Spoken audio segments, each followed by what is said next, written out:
Hi crafty friends, it's Donna here, and I have a pair of cards that look so soft and gentle, but required doing lots of unspeakable things to pieces of watercolour paper. It's been a while since I introduced myself. I'm an Australian, currently moving backwards and forwards between Japan and Australia to live, and I'm Donna is playing paper everywhere except Instagram, where I'm Donna Doll 74. Let's get started with the card. First of all, I'm going to use a lot of water because I want my colours to be very soft, and so I've covered this whole sheet of watercolour paper with clean water, and now I'm dropping in touches of colour. One of my all-time favourite watercolours is a colour called Payne's Grey, and I'm going to use that on both of the cards today. Once I've dropped in colour, there's going to be more water, more colour, more water, and so on, until I'm roughly happy with the coverage on this card. I'm using quite a thick watercolour paper today. It's actually some leftovers from some watercolour classes that I did years ago. And I wouldn't probably recommend this much water on cheap watercolour paper. I don't think it would stand up to it.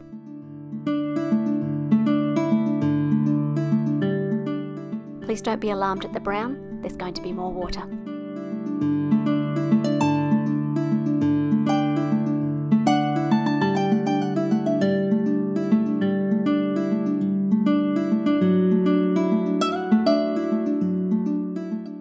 Second card base, I'm starting with some quinacridone coral, and then I'm adding some more of the Payne's Grey, again with a whole truckload of water. Payne's Grey is quite a blue grey, and so I know that it will mix beautifully with the pink to give shades of purple.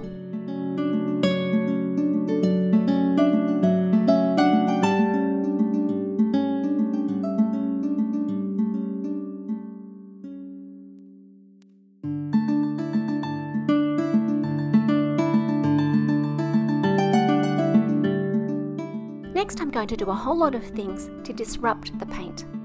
At the moment, the paint is still quite wet, and I'm spattering in some water, which will create some blooms and move the paint around. This was quite good, but I think the paint was still a bit wet, so I've dried it off with my heat tool, and then added some more spatter when the panels were nearly dry. By nearly dry, I mean that you couldn't see any water on the top, but the paper was still very cold to the touch. And you can see the beautiful blooms that gave. Next, I'm going to spatter on the top. First of all, using a white paint. Usually I use white gouache. I don't know where it is. Possibly in Japan, possibly in Australia, possibly right next to me, I don't know. And so I've used another white paint from my drawer, which did a great job. It's part of a Gansai Tambi set that I bought in Japan. And for the dark spatter, I'm using the same Payne's Grey rather than black, and I'm mixing up quite a strong colour to do my spatter. Then I'm going to once again disrupt the spatter by splashing water on the page, aiming for those grey dots, so that I soften them. Next, we'll give the paper a little rest and let it dry completely. Now, just in case my pieces of watercolour paper haven't suffered enough, I'm going to run them through with some embossing folders.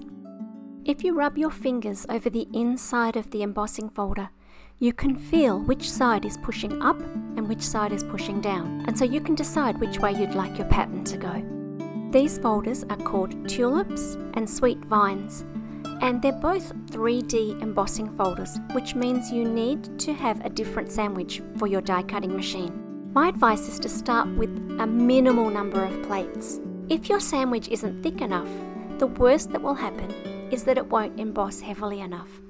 But if you add too many shims and layers at the start, you can end up with a sandwich that gets stuck in your machine or makes horrible noises, or could even do some damage to your plates, your machine, or your embossing folder. So start with less and add more until you find the sandwich that's going to work best for each of your embossing folders.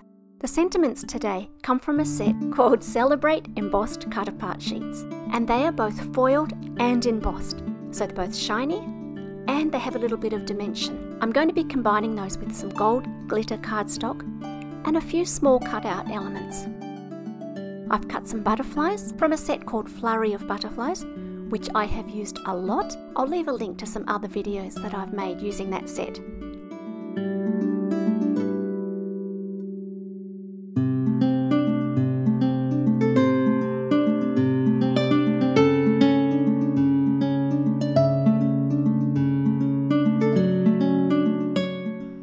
second card, I've also cut some leaves from the gold glitter cardstock and added a little bit of a blue background behind my sentiment. The thing that took the most time was all the fiddling with where I wanted to put the leaves. Once that was decided, things went quite quickly. I've used glue and direct stuck all the elements of this card down to the paper except for the sentiment. It's really hard to get good footage of all of the texture on these cards with just an overhead camera, which is what I film with. And so I've got my camera down really low and taken lots of photos from an angle so that you can see what the cards look like in real life. I hope you enjoy these pictures. Feel free to like and subscribe if you'd wish to, and I'll be back soon with another card. Bye for now.